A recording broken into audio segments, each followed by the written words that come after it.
So ang next question natin, Kuya Lloyd, nahirapan ka bang mag-adjust dito sa South Korea? Adjustments, nako. Kasi 23 lang ako nung dumating ako dito eh.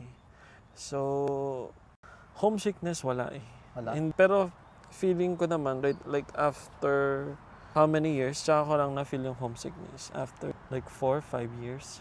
Okay. Doon ko lang na-feel yung homesickness. Nung nagbakasyon ako nung 2023, ng June. Yun. Kasi 1 month din ako sa Pilipinas. So, that's the negative side of staying longer sa Pilipinas. Kasi nga, balik mo dito, parang yun na, mag-hit na naman sa'yo. Okay. Na, Sa bagay, malayo ka na naman. na-feel ko din yan eh. Kasi nung nagbakasyon nga ako sa Pilipinas, parang ayoko nang bumalik eh.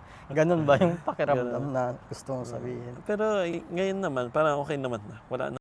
Parang baliktad kasi kung kailan tumagal ka dito, saka ka na homesick. Kasi sobrang, alam mo yan, familiar na ako sa Korea. Wala na yung curiosity na nagdadrive sa'yo before. Unlike nung una ka na curious ka sa mga bagay-bagay, so wala kang time to entertain the homesickness, alam mo yun. Tsaka parang lagi kang excited. Kaya nga. Alam mo yun.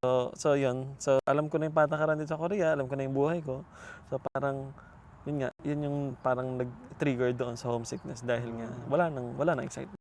So next question natin, Kuya Lloyd, ano naman yung mga culture shocks na na-experience mo dito sa South Korea?